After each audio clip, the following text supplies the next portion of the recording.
ঢাকা বিশ্ববিদ্যালয়ে এখন আনুষ্ঠানিকভাবে ছাত্র শিবির, এমনকি মধুর ক্যান্টিনেও শিবিরের সরব উপস্থিতি প্রথমবারের মতো দেখা গেল। সমসাময়িক পরিস্থিতিতে নিজেদের বক্তব্য তুলে ধরতে মধুর ক্যান্টিনে সংবাদ সম্মেলন ডেকে কথা বলেছে শিবির, যেখানে ছাত্রদল এখন ছাত্রলীগের মতো অপকর্মে জড়িয়ে যাচ্ছে বলে অভিযোগ তোলা হয়। আবার মধুর ক্যান্টিনে শিবির কেন, এমন প্রশ্ন তুলে পাল্টা বিবৃতি দিয়েছে ছাত্রদল। ছাত্রদল বলছে, ইসলামী ছাত্র শিবির নানাভাবে মহান মুক্তিযুদ্ধকে ভারতীয় ষড়যন্ত্র বলে বীর মুক্তিযোদ্ধাদের এবং বীর শহীদদেরকে অবমাননা করছে।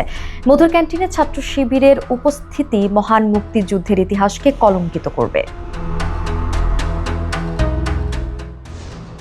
ছাত্র শিবির আয়োজিত সংবাদ সম্মেলন মুক্তিযুদ্ধে শহীদ মধুসূদন দে এবং তার পরিবারের প্রতি অসম্মানজনক উল্লেখ করে তীব্র নিন্দা জানিয়েছে বাংলাদেশ জাতীয়তাবাদী ছাত্রদল। সংগঠনটি বলছে, অনুতাপ এবং বিবেকবোধ থেকে ছাত্র শিবিরের মধুর ক্যান্টিনে আসা উচিত নয়।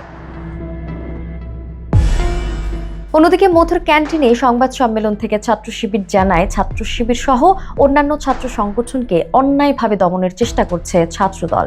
সেখানে শিবির সভাপতি বলেন, নিজেরা সন্ত্রাসী কায়দায় শিক্ষার্থীদের ওপর হামলা করে তার দায় উদ্দেশ্য প্রণোদিতভাবে ছাত্র শিবিরের ওপর চাপিয়ে দিচ্ছে, যার প্রবক্তা ছিল নিষিদ্ধ সংগঠন ছাত্রলীগ। সংবাদ সম্মেলনে শিবিরের সভাপতি বলেন, সম্প্রতি কুয়েট এমসি কলেজ ও গত 20 ফেব্রুয়ারি তামিরুল মিল্লাত কামিল মাদ্রাসায় যে হামলার ঘটনা সংঘটিত হয়েছে তা একটি ছাত্র সংগঠনের নব্য ফ্যাসিবাদ হয়ে ওঠার ধারাবাহিকতারই অংশ বলে আমরা মনে করছি। খুলনা প্রকৌশল ও প্রযুক্তি বিশ্ববিদ্যালয়ের সাধারণ ছাত্রদের ওপর ছাত্রদল যুবদলের বহিরাগত সন্ত্রাসীদের নিয়ে প্রকাশ্য দিবালোকে পরিকল্পিতভাবে সশস্ত্র হামলা পরিচালনা করে, যেখানে অর্ধ শতাধিক শিক্ষার্থী মারাত্মকভাবে আহত হয়। কিন্তু ছাত্রদল তাদের উচ্ছৃঙ্খল কর্মীদের বিরুদ্ধে ব্যবস্থা না নিয়ে উল্টো সেই সন্ত্রাসী কর্মকাণ্ডের দায় ছাত্র শিবিরের ওপর চাপিয়ে দেয়। শুধু তাই নয়, প্রকাশ্য সংবাদ সম্মেলনে ছাত্রদল সভাপতি রাকিবুল ইসলাম রাকিব শিবিরের ওপর দায় দিয়ে দেওয়ার নির্দেশনা প্রদান করে, যার মাধ্যমে দেশবাসীর কাছে তাদের ঘৃণ পরিকল্পনা স্পষ্ট হয়ে যায়।